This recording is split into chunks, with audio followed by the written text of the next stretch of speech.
welcome everybody to a different look into our scenario, or the scenario. Now, our original scenario is about a fourth grader named Joey, who's about halfway through his school year. He's shy, he's not very confident in himself.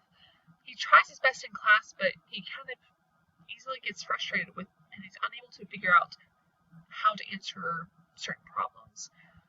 Joey's often bullied, and during math class, the problem starts after the teacher asks the students to solve a fraction problem. Joey does not lift his whiteboard when instructed because he doesn't have an answer. The fellow students begin to tease him, leading to the teacher having to intervene to sort out the situation. When the teacher saw the problem and had the student who was bullying Joey to go to the focus center to help her to be more respectful.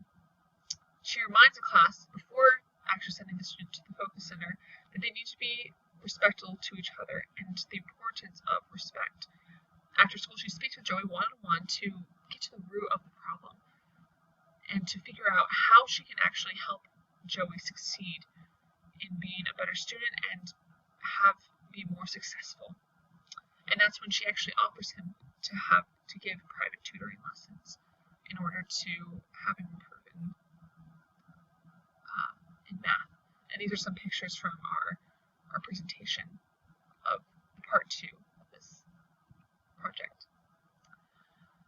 As a group, we determined that what was investigating the students to treat Joey in such a way, we understood that when people have a lack of respect for someone, they lack courtesy and consideration for others' feelings. And they are definitely more self-centered. It was what we tend to see with bullies. Bullying is often seen as disrespectful. If respect is implemented, then bullying can be terminated, and students will be less prone to picking on one another. And it's very important that we actually do teach respect. If a teacher is able to teach their students what respect is and how to show it, then it can help students realize the importance of respect. In addition, when situations such as bullying arise, they can be more courteous and have more regard for the other students. And in general, it creates a better atmosphere for learning, because if each student is respecting themselves and they feel more like a team, then they are more willing to be open and be able to raise their whiteboard and say, well, I didn't get it this time, but I'll get it next time because I know I have a support team. These are some of the articles that we looked into to kind of support our solution, but also to give a more basis of where, if another problem arises, even in our real lives. Because this situation we can easily see when we go into the actual work field and have our own classrooms. But these articles, one of the articles that we read in class and a scholarly article, can help us kind of ground us to know what we should do when we face those situations. So the first article was The Effects of Poverty on Education by Melvin Richardson, where he talks about how serious the issue is at hand in the sense of poverty in education. When children come to school hungry, they are unfocused and they will even act out because they don't get the attention that they need at home. And the other article, talking about examining the culture of poverty, promising practices, talks about the practices that they found that actually help with children, is by creating a support system. And the authors discuss family involvement, instructional strategies, and how to better the school environment. And they even, in this article, give teacher preparation programs to help put this plan into action to actually get it moving. And sometimes that's the difficult part with practices, is that you actually need to implement it. A scripture that kind of references as well is in Hosea chapter 4, verse 15. It says, "But you will teach them to walk in the ways of truth and soberness. You will teach them to love one another and to serve one another." In this part of the Book of Mormon, King Benjamin is addressing people with words from the Lord. The Lord has commanded us to love one another and to teach our children to do likewise. As teachers, it is our responsibility to teach our students to walk in the ways of truth by loving and having respect for one another. This is super important important. If we don't teach each other to love one another, then how can we serve one another? It's in our experiences that we've had, we found that, especially in order to serve, you end up loving that person. Even if you don't love them in the beginning, you end up learning to love that person.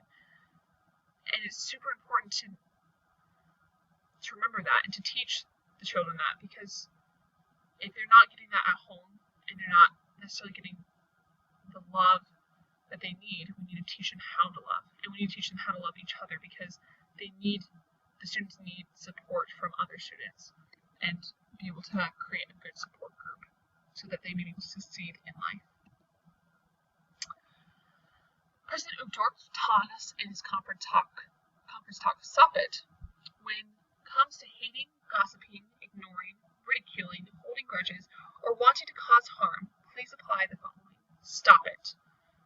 If we do not want bullying to occur, then we have to teach it. We need to be teaching this in our home. If we want gossip and bullying to stop children and help them to see the importance of treating others as Christ does. President Uchtdorf also said, we simply have to stop judging others and replace judgmental thoughts and feelings with a heart full of love for God and his children. God is our Father. Teaching this helps people to stand up for others. And something else that I've learned specifically in a class of mine is that we don't even want to think negatively about that, because sometimes giving negative commands or giving negative feedback is not necessarily not feedback, but saying don't do this or don't do that, but being positive instead of saying, well, don't treat this person, don't bully, say treat them with respect, being positive. And that's what's so important about teaching them how to respect each other, so that we remain positive about their actions.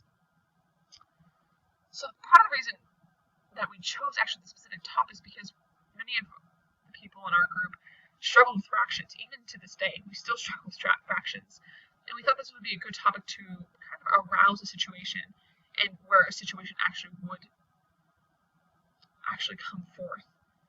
And even talking with some other people is that we've discovered that even fractions are even, for most people, are actually a big struggle. It's hard to teach that to students. But specifically with the situation that occurred and how we solved it, or how the teacher solved it, is coming from the Setting Limits in the Classroom by Robert J. McKenzie and Lisa Cinzoni, where if this is a situation where the child is actually, the bully is actually breaking rules. We already set rules in our classroom, even though it wasn't specified that the students must respect each other. And that is why the bully went to the focus centers, because it was the first time out, as they kind of discussed in the Setting Limits in the Classroom book. Great book, by the way. I highly suggest it. The teacher talked with Joey to discover the source of the problem. That's one of the other great things that we decided to include in our solution, is the fact that the teacher went to Joey not that Joey was acting out, but there were some deeper problems that Joey was dealing with that ended up causing him to be bullied, and also causing him not to answer in class and not be confident in what he was doing. The teacher also, which was another great thing, offered a solution to Joey to help fix the problem. And something that the principal at Kennedy Elementary School in Rexburg, Idaho, talked about was being an advocate. And we talked about that early in the slides, in the sense of that we need to create a support group, be an advocate for the child, so that they may be able to succeed and progress and do whatever they want to do in their life. So in our group, we are all from different locations. We were brought up differently, went to different schools, and had different experiences, best and even sometimes the worst experiences growing up.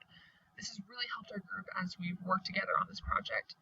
Because of our diversity, we are able to have several different perspectives that helped us make decisions and come up with great ideas for this project and during this project. And these are our different sources. We'll make sure that we post them so people can access them easily. But I hope you enjoyed, and I hope you guys have a fantastic day. Thank you.